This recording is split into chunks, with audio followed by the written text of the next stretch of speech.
Welcome back to my channel, where we uncover the forgotten corners of the past. Today, I'm taking you into a story about the horrific case of Margaret Hayes in Ohio that you might have never heard before.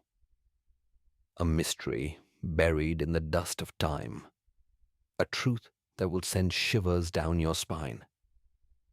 But before we embark on this journey, take a moment to let me know where are you listening to the story from. That helps me understand how far these secrets have traveled, and if this story truly captivates you, if it makes you ponder, don't hesitate to give me a like and subscribe to the channel to keep me going. Together, we'll explore the darkest pages of history, and you won't want to miss a thing. In the autumn of 1823, as the forests of southeastern Ohio bled into hues of crimson and gold, a story began to unfold that would curdle the blood and defy the very foundations of reason. It did not begin with a scream, but with a whisper, a low sahib, rhythmic moaning that two local hunters, James Fletcher and his teenage son Robert, initially mistook for an animal in distress. The sound, drifting through the morning mist that seemed to muffle reality itself, drew them deeper into the woods, away from the familiar deer trails. As they moved closer, the sound resolved into something far more unsettling, a human voice, speaking in a pattern that was unnervingly devoid of human emotion. In a small clearing, they found her, a young woman sitting cross-legged on the cold, damp earth, completely naked, her long dark hair hanging in matted tangles. It was Margaret Hayes, a daughter of the Millfield settlement, barely 22 years old and missing for the better part of 3 agonizing months.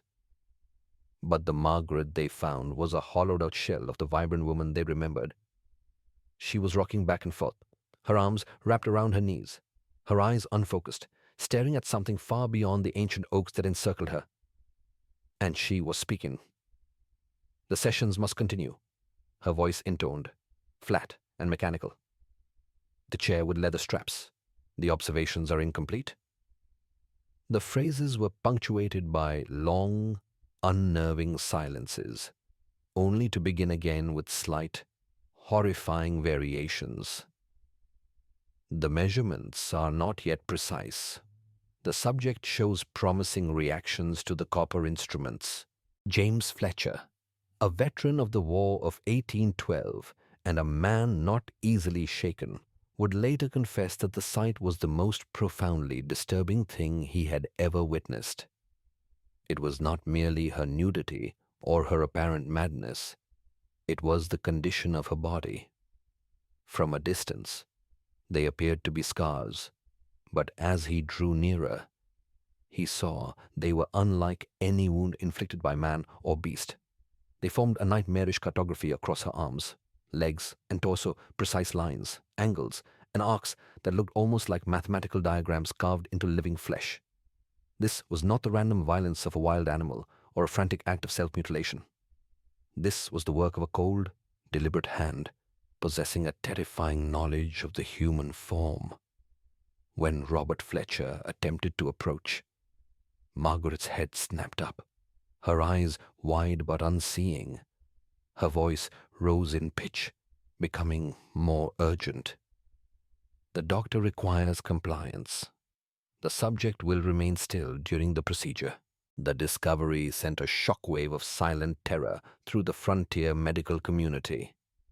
3 of the most respected physicians in the region were called upon to examine Margaret Hayes. Each, in turn, retreated in horror and disbelief, refusing to continue treatment. Their refusal was not an act of callousness, but a tacit admission that they were confronting a trauma so methodical, so alien, that it lay beyond the compass of their medicine.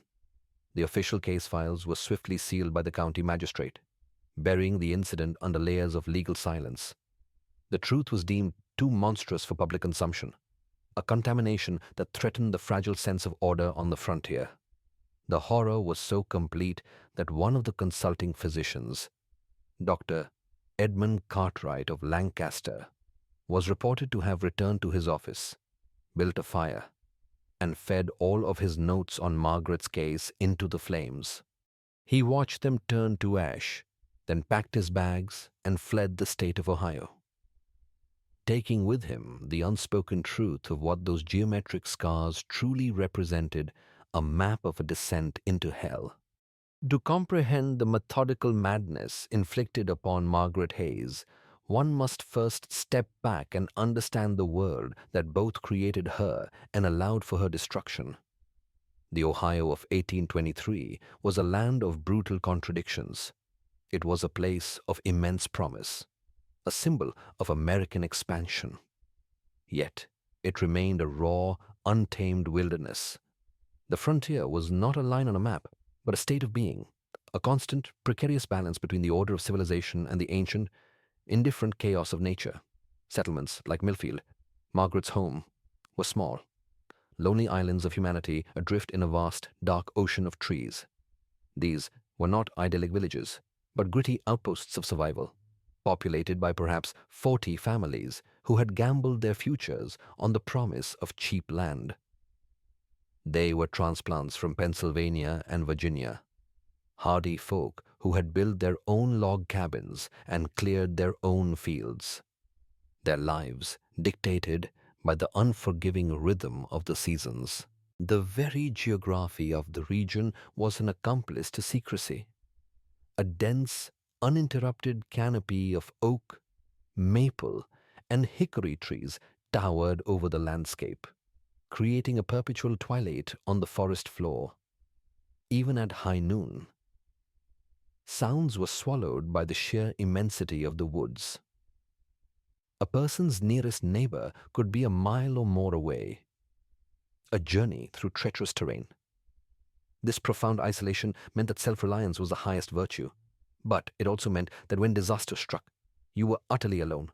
A broken bone, a sudden fever, a child lost in the woods, these were not mere misfortunes. They were potential death sentences. The forest was a labyrinth that could conceal any horror. It was a silent witness that kept no records and told no tales. In this world, where a person could vanish and their absence might not be noted for days, a predator with sufficient patience and precision could operate with near total impunity. This was the dark soil in which the seeds of Margaret's tragedy were planted, a place where the lack of oversight and the profound solitude could allow a uniquely human evil to grow, unseen and unchallenged by the outside world. And it was in this world of suffocating isolation and quiet desperation that a truly singular mind blossomed. Margaret Hayes was an anomaly. In a time and place where survival left little room for intellectual pursuits, especially for women, Margaret was a beacon of fierce intelligence. Her father, Thomas Hayes, a former school teacher who had turned to farming, had recognized the rare quality of his daughter's mind and had personally overseen her education. While other young women learned the practical art of running a frontier household, Margaret devoured books. She could read and write with a fluency that was a source of both pride and quiet wonder in the community. Her mind was a sharp, inquisitive instrument, constantly observing, analyzing, and recording. Her journals, which she guarded jealously, were filled with detailed observations on agriculture and weather patterns. But her deepest fascination lay with the mysteries of the human body. She would borrow medical texts from the settlement's only physician, Dr. Samuel Hartwell, a methodical man trained in Philadelphia. Dr. Hartwell had known Margaret for years, having treated her for a broken wrist at 16 and a severe fever the following winter. He, like everyone else, knew her as healthy, resilient, and remarkably bright. But in the spring and summer of 1823, a subtle change began. Thomas Hayes suffered a debilitating back injury, leaving the crushing weight of the farm work on Margaret's young shoulders. The physical toll was immense, But a deeper, more insidious exhaustion began to take hold.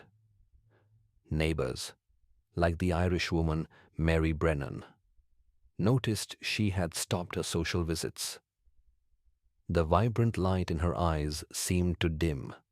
This weariness, born of labor and isolation, made her psychologically vulnerable. It was in this state of exhaustion and intellectual starvation that a new influence entered her life, preying upon her greatest strength, her fascination with medicine, her trust in the learned men who practiced it, and her yearning for a world of ideas beyond the suffocating forest. These noble qualities would be twisted into the very instruments of her downfall, leading her not to the enlightenment she craved, but into the calculating hands of a monster disguised as a man of science. The descent into that monster's hands was as swift as it was silent. The inciting incident, the moment the world tilted on its axis for the Hayes family, was not marked by a thunderclap, but by an unnerving void.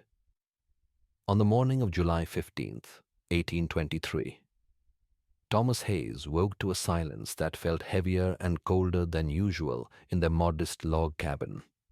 It was the absence of his daughter's quiet movements in the pre-dawn hours that first alerted him. He called her name. The only answer was the sighing of the wind through the chinks in the cabin walls.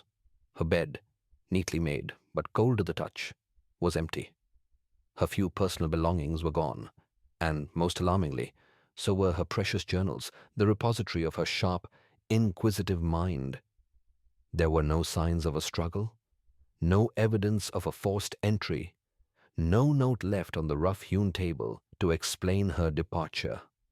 Margaret had simply vanished, as if the ever-present forest had finally reached through the walls and claimed her. Panic, cold and sharp, seized Thomas. He immediately rallied a search party, his desperate pleas echoing through the small settlement of Millfield.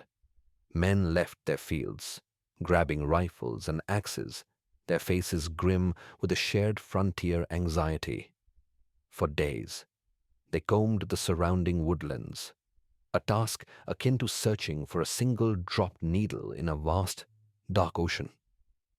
They moved in widening circles from the Hayes farm, their calls growing hoarse, their hope eroding with every passing hour.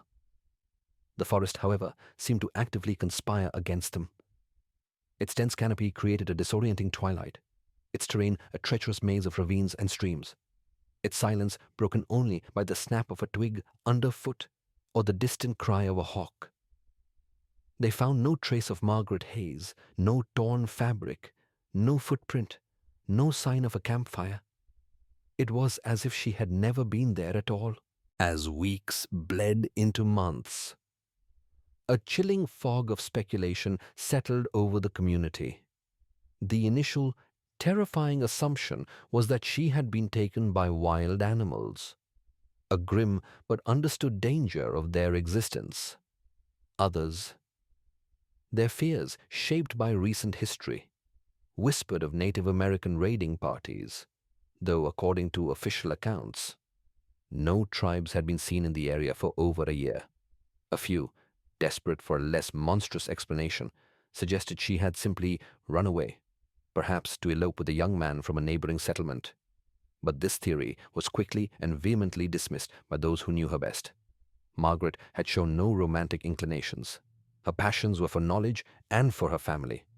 She was not a girl to abandon her injured father for a secret romance.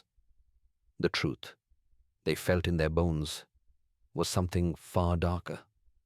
The community was left with an unanswerable question, a wound in their collective psyche. The forest had swallowed Margaret Hayes whole, and as the vibrant colors of summer faded into the grim gray of autumn, all hope for her safe return withered and died.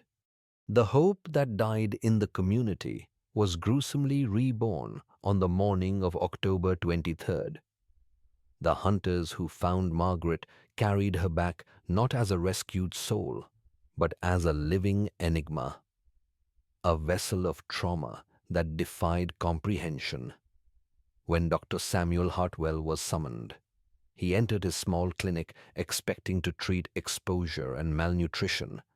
What he confronted instead would forever shatter his understanding of medicine and human nature. The sight of Margaret, wrapped in a coarse hunting jacket, her eyes vacant, was disturbing enough. But it was the sounds she made that first chilled him to the bone. It was not the delirium of a fever or the ramblings of a lost mind. It was a recitation, a cold, clinical, third-person narrative of what sounded like experimental procedures. His initial examination under the flickering lamplight revealed the full, methodical horror.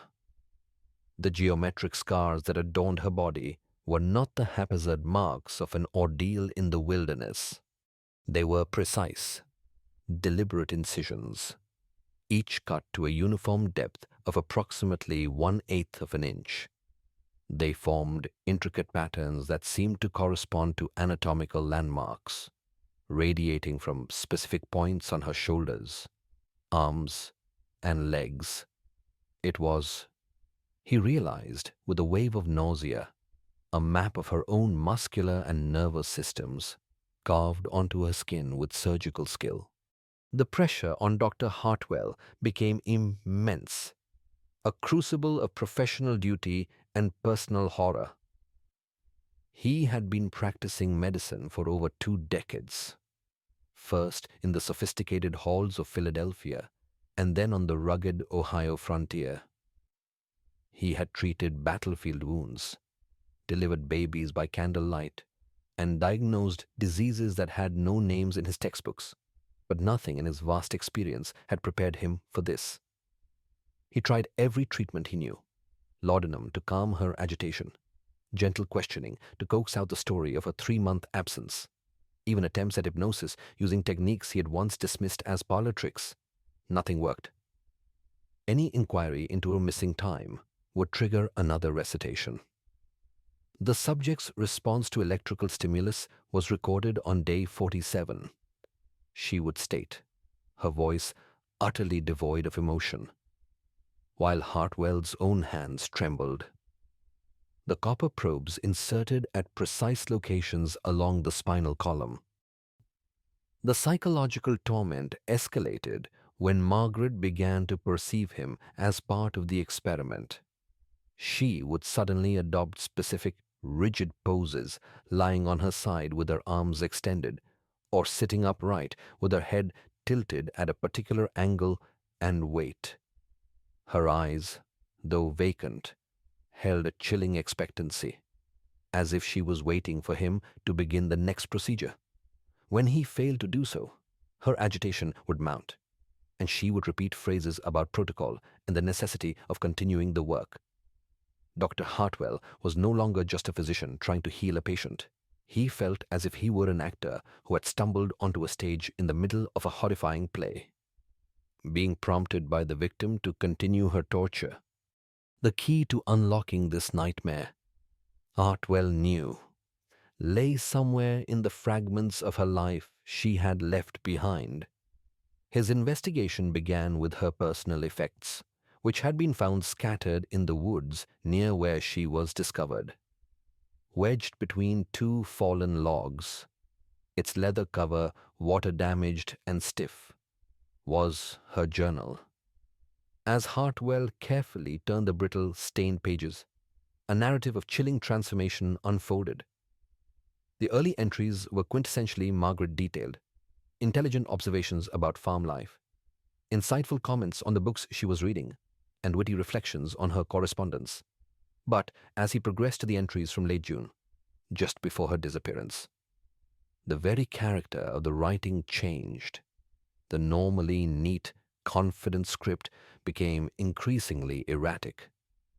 The words sometimes crossed out and rewritten with a frantic energy. The content shifted, becoming obsessive, focusing solely on medical topics and scientific procedures. He read an entry dated June 28th, where Margaret mused on the use of electrical apparatus in treating nervous disorders, citing the work of the Italian physician Galvani. The principle seemed sound, she had written. Surely it might restore proper function to damaged nerves in living subjects. Hartwell felt a cold dread creep up his spine. This was not just idle curiosity. It was a mind being primed. The next entry, from July 1st, confirmed his fears. I have been invited to observe advanced medical procedures, Margaret wrote with palpable excitement. The opportunity to witness true scientific inquiry is rare. I have been assured that my education and intelligence make me suitable for participation in important research. Father need not know. He would not understand the significance of the work. She had been seduced, not by promises of love or fortune, but by the irresistible allure of knowledge. The final legible entry, dated July 12th, was a death sentence disguised as a privilege. The preliminary examinations are complete. I have been selected as ideal for the advanced procedures. The doctor explains that pain is temporary, but scientific knowledge is eternal. I understand the importance of the work and give my consent freely. The sessions would begin tomorrow. Hartwell had to close the journal, his breathing ragged. She hadn't been dragged into the darkness. She had been meticulously lured, convinced that her torture was a noble sacrifice. The midpoint climax of his investigation, however, came from a smaller, more intimate discovery. While examining the mud-stained dress Margaret had been found near, he felt a small, hard object sewn into the lining with trembling fingers. He snipped the threads and withdrew a tiny, folded piece of high-quality writing paper, a material far too expensive for the frontier. On it were partial instructions, written in a sophisticated, clinical hand. Subject must be secured using the leather restraints. The copper probes should be inserted at depths of no more than 1/4 inch. Duration of each session should not exceed 30 minutes. It was a protocol for systematic torture. The detached language was chilling, but it was the elegant handwriting, the ink, the paper itself, that screamed a horrifying truth at Dr. Hartwell. Whoever had done this was not some crazed backwoods butcher. They were educated, they were wealthy, and they were, in all likelihood, a physician. The elegant handwriting, the expensive paper, the cold, clinical language, the clues were coalescing into a phantom. An educated man of considerable resources, but a phantom needs a lair, a physical space where theory becomes horrific practice. The answer came not from a medical text, but from a simple farmer's observation. During his discreet inquiries, Dr. Hartwell learned from Samuel Brennan, the Irish immigrant who lived nearest to the Hayes farm, of a strange and persistent sight, lights seen in the old, abandoned Westfield property during the summer months. The Westfield place, left empty after its owner died of fever 2 years prior, was a substantial homestead 5 miles north of Millfield, slowly surrendering to the relentless forest. Brennan had dismissed the lights as squatters, yet he noted their unnerving regularity, always in the same window, always around the same late hour, for nearly 2 months, before ceasing abruptly in early October. A growing sense of dread, heavy and cold as a burial shroud, settled upon Dr. Toy Hartwell as he made his way to the property on the morning of October 30th. The location itself was a testament to secrecy. The farmstead sat in a natural bowl surrounded by hills, invisible from the main road and accessible only by a narrow, overgrown track. As Hartwell approached the large, silent log house, he was struck by how utterly isolated it was. Any manner of activity could be conducted here without the slightest fear of discovery. The first sign of recent occupation was the front door. It stood slightly ajar, its hinges recently oiled, swinging open with a silence that was more terrifying than a creak. Inside, the main room had been swept clean. and the air was thick with the faint, cloying smell of lamp oil. But it was the back room that confirmed his worst fears, presenting a scene of such sacrilegious horror that it made his blood run cold. The space had been converted into a primitive, yet horrifyingly effective, medical laboratory. In the center of the room stood a large, heavy wooden table, its surface stained with dark patches that had soaked so deep into the grain they had become part of the wood. Attached to this profane altar were leather restraints, positioned to secure a human body at the wrists, ankles, waist, and neck. The leather was worn and stressed, silent testament to the desperate struggles that had taken place upon it. Along the walls, an array of medical instruments lay meticulously arranged surgical knives of various sizes, all clean and sharpened. A set of copper probes connected by wires to a crude electrical apparatus, a voltaic pile powered by a series of glass jars filled with metal plates and acid. Most disturbing of all were the drawings pinned to the wall. They were detailed anatomical sketches of a female body, marked with precise measurements and notations. The lines and patterns on the paper corresponded exactly to the geometric scars that mapped Margaret's skin. Each incision, each application of torment had been planned and documented with scientific precision. The final piece of irrefutable evidence sat open on a smaller table. Near the window, a thick, leather-bound journal with trembling hands. Dr. Hartwell opened it. It was the experimenter's log. Page after page was filled with clinical observations, written in the same elegant, detached hand from the note in Margaret's dress. The entries were dated, detailing a series of experiments conducted on Subject M over a period of nearly 3 months. Day 1. The first entry read, Subject M has been prepared. Baseline measurements taken. Subject shows excellent physical condition and high intelligence, making her ideal. Initial incisions made along the predetermined anatomical landmarks. Subject remained conscious throughout the procedure. As planned, Hartwell found himself unable to breathe. He flipped through the pages, each entry a new circle of hell. Day 15. Electrical stimulation experiments commenced. The copper probes proved most effective when heated to approximately 120 degrees Fahrenheit. Day 32. Subject M has begun to show signs of psychological adaptation. She no longer resists the restraints and has begun to assist in positioning herself for each session. As he studied the journal, a terrible, sickening realization began to dawn. He knew this handwriting. He had seen it many times in professional correspondence and medical journals. The man who had committed these atrocities, the monster who had authored this nightmare, was Dr. Elias Cunningham, the most respected physician in southeastern Ohio, a Harvard-trained man of science. The 2-day journey to Athens was the longest of Dr. Hartwell's life. He rode with the weight of his discovery pressing down on him, carrying with him Cunningham's own journal, a confession written in cold blood. He was about to confront not just a man, but a pillar of his own profession, a betrayal so profound it threatened to shatter his faith in everything he held sacred. On November 2nd, he stood before the substantial brick house of Dr. Elias Cunningham, a facade of respectable prosperity on Main Street. The brass nameplate, polished to a gleam, read Dr. E. Cunningham, M.D., Harvard Medical College.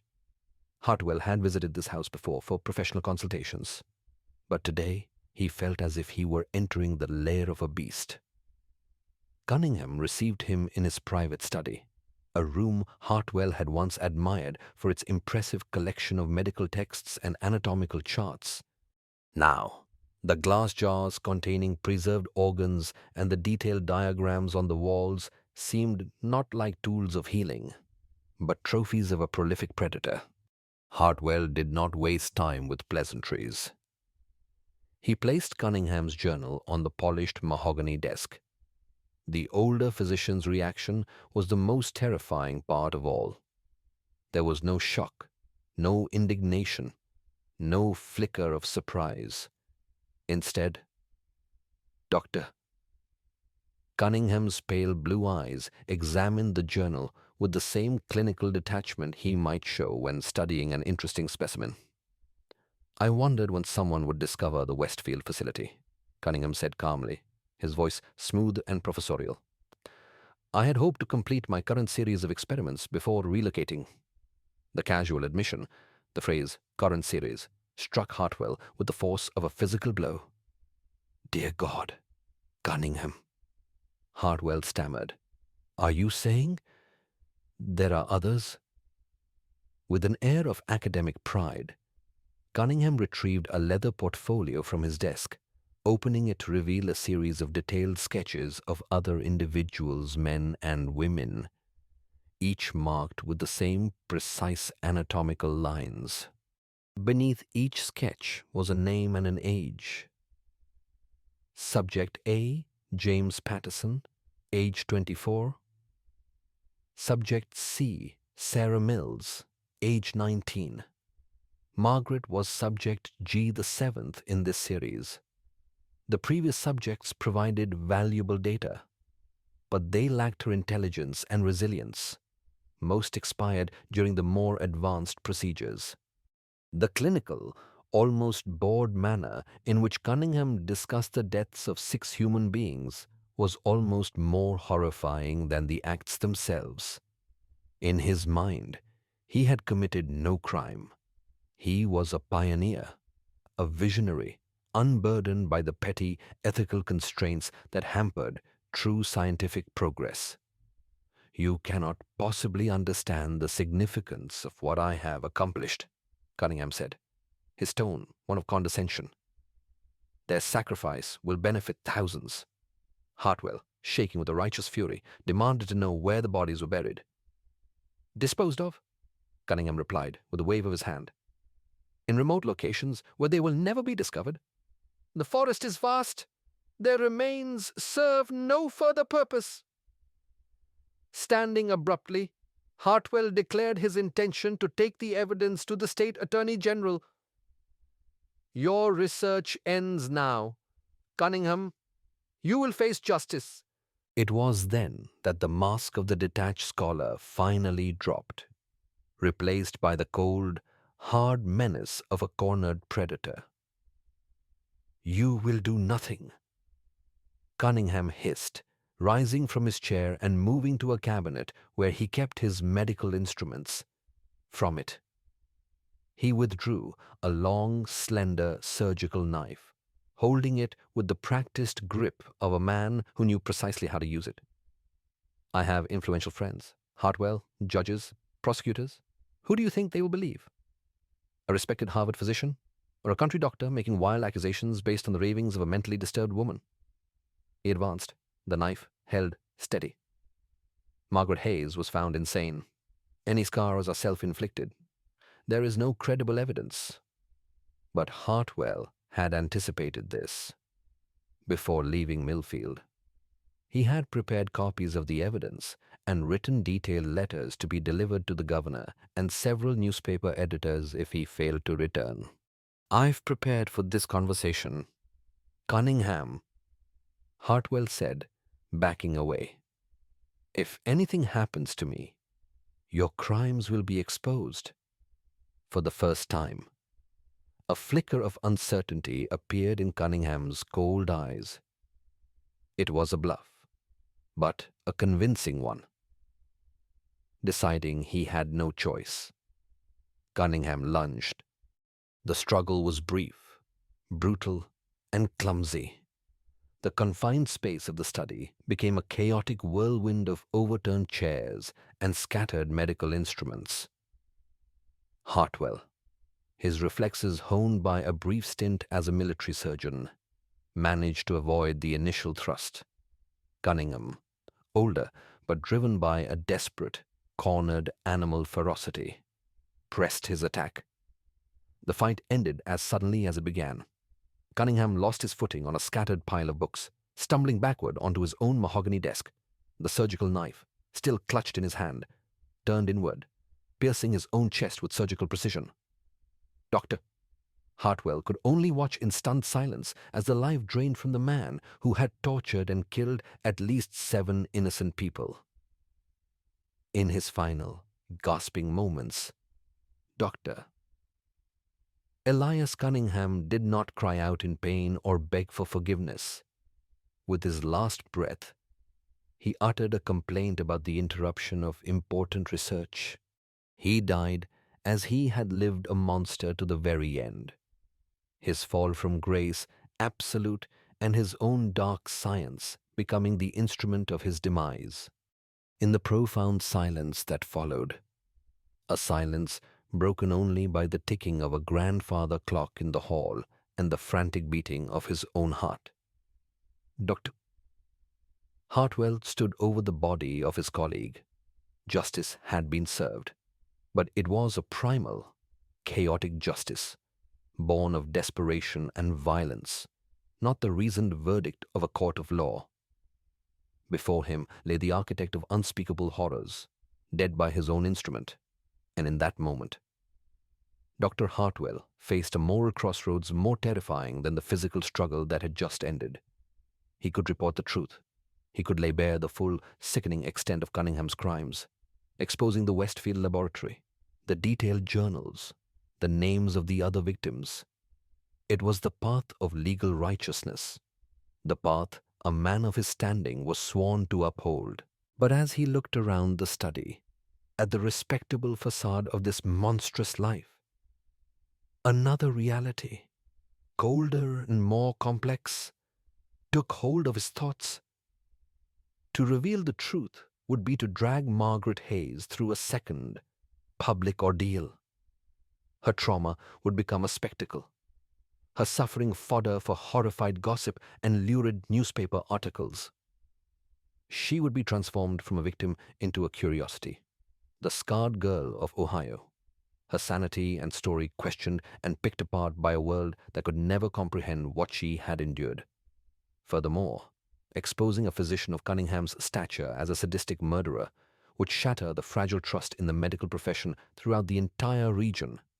In a time and place where a single doctor represented the only hope against disease and death for hundreds of families. Such a revelation would be catastrophic, breeding a fear and suspicion that could cost countless other lives. He saw 2 paths, one of public taktakuputu, legal justice that would destroy the very victim it sought to avenge, and another of private, moral silence that would protect her but bury the full truth forever. He chose silence. He chose Margaret. What followed was a grim and meticulous process of erasure, a systematic campaign to redefine reality. Dr. Hartwell, a man dedicated to uncovering truth, now dedicated himself to burying it. He arranged the scene with the cold precision of a surgeon, positioning Cunningham's body and the surgical knife to suggest a tragic, self-inflicted accident during a solitary medical procedure. The official investigation, conducted by an Athens County sheriff who held Dr. Cunningham in the highest esteem, was perfunctory. The word of Dr. Hartwell, a respected peer, was accepted without question. The monster was given a dignified burial, his reputation intact. This, however, was only the beginning of Hartwell's grim task. Under the concealing cloak of darkness, he and 2 trusted friends, stoic, tight-lipped men who asked no questions, returned to the Westfield property, the makeshift laboratory. That unholy temple of science was dismantled piece by piece. The restraint table was chopped into firewood and burned until only ashes remained. The medical instruments, including the sinister copper probes, were weighted down and thrown into the deepest part of the Hocking River, their metallic gleam extinguished by the murky water. But the most crucial act of this purge was the destruction of the knowledge itself. In the dead of night, Dr. Hartwell built a great bonfire into its cleansing flames. He fed Cunningham's research the detailed journals documenting months of torture, the anatomical sketches mapping out his crimes, the letters and endorsements he had forged to lure his victims. He watched as the paper curled, blackened, and dissolved into smoke, the elegant, evil handwriting vanishing into the night sky. It was a heretical act for a man of science, the willful destruction of data, but for Hartwell, it was a necessary surgery, cutting a cancerous tumor from the historical record. With every piece of evidence he destroyed, he was not just covering up a crime. He was attempting to erase a stain on humanity itself, taking the full terrible weight of that knowledge from the world and placing it squarely upon his own shoulders. The recovery of Margaret Hayes was a long, slow, and achingly incomplete process. The systematic torture she had endured had left scars far deeper than the geometric patterns on her skin. It had fractured her psyche, creating a labyrinth from which she would never fully escape. For weeks and months following Cunningham's death, she remained lost in the prison of her past. She would lapse into the mechanical speech patterns that had so horrified her rescuers, reciting fragments of clinical observations in that flat, emotionless voice, her eyes staring at a wall only she could see. The subject's response to stimulus was recorded. She would state blankly. The measurements were precise. The doctor was pleased with the progress. During these episodes, she was unreachable, a ghost reliving her own torment. Dr. Hartwell attended to her with a devotion born of profound guilt. He tried every gentle remedy and therapy the era had to offer. But the psychological barriers Cunningham had built were too strong. Gradually, however, with the passage of time and the absence of her tormentor, glimmers of the old Margaret began to return. The episodes of mechanical speech became less frequent, their duration shorter. She started to recognize faces, to respond to her name, to speak in her own voice about simple, immediate needs. But the bright, sharp intelligence that had made her such an appealing target for Cunningham's experiments never fully returned. It was as if a fire had been extinguished, leaving behind only a faint, lingering warmth. Dr. Hartwell, accepting the limits of his own ability to heal her, made arrangements for her long-term care. He used the proceeds from the sale of his own medical practice to establish a trust fund, ensuring she would be provided for. He placed her with a network of Quaker families in Pennsylvania, known for their compassionate care of those with mental disturbances. It was a quiet, peaceful existence, a world away from the horrors of the Westfield lab. The legacy of that terrible summer radiated outward, consuming others in its shadow. Thomas Hayes, Margaret's father, never learned the truth of what had happened to his daughter. Dr.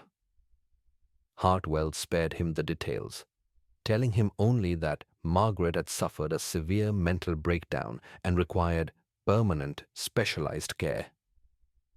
Thomas accepted this explanation, perhaps because the alternative was a truth too monstrous for a father's heart to bear.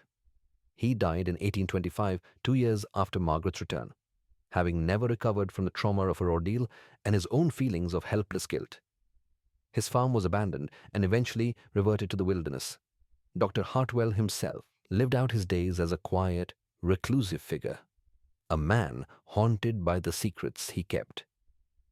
He continued to practice medicine on a limited basis, never charging those who could not afford to pay. His life a long and silent act of penance. In a letter discovered after his death in 1838, he wrote of his decision, "I have saved one life, but I failed to save 6 others. The weight of that failure will follow me to my grave. I pray that history will judge me not for my silence, but for my efforts to ensure that such crimes never happen again. The most haunting legacy of all, however, are the ghosts of the other victims. The names in Cunningham's portfolio, James Patterson, Sarah Mills, Thomas Burke, and 3 others, are now lost to history. Their fates known only to their murderer and the man who burned the records. Their families were left with only a cold, empty space, a disappearance without an answer. Their loved ones buried in unmarked ravines and abandoned mine shafts.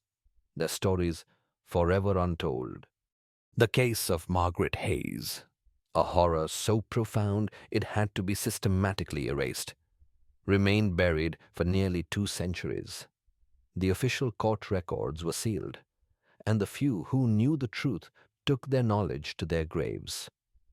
It was only in the 1990s, during a project to digitize Athens County Courthouse records, that a researcher stumbled upon an anomalous file. Its label, noting unusual medical circumstances requiring confidential handling. This discovery cracked open the door to the past, allowing historians to piece together fragments of the story from Dr. Hartwell's cautious, veiled report and other scattered documents. But the full picture remains incomplete. Archaeological surveys of the Westfield property have never located any human remains, a testament to Cunningham's thoroughness in disposing of his victims.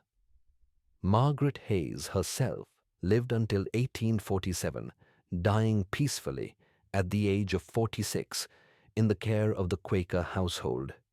Her death was recorded simply as natural causes, with no mention of the trauma that had irrevocably shaped her adult life. She was buried in a small cemetery outside Philadelphia, her gravestone bearing only her name and dates. A final, quiet testament to a life stolen. This story represents one of the darkest chapters in the history of American medicine. A terrifying reminder that the pursuit of knowledge, when divorced from humanity, becomes the very definition of evil. It demonstrates the terrible burden carried by those who discover such crimes in a world where justice is not always attainable. But perhaps the most disturbing realization is that Margaret Hayes may not have been unique. The vast, sparsely populated wilderness of early 19th century America, with its isolated settlements and lack of oversight, provided countless opportunities for those who would prey upon the vulnerable. It forces us to ask a chilling question that echoes through the centuries. How many other victims were there, scattered across the frontier? How many other stories of unimaginable suffering were never recorded, their tormentors living and dying with their respectability intact? The case of Margaret Hayes is a stark warning that the most terrifying monsters are not those that lurk in the shadows of the forest, but those who hide in plain sight, shielded by authority, intelligence, and the trust of the very society they seek to violate. It reminds us that the price of progress should never be paid with the currency of innocent human suffering, and that the dark corners of the past are sometimes not corners at all, but the very foundations upon which we stand.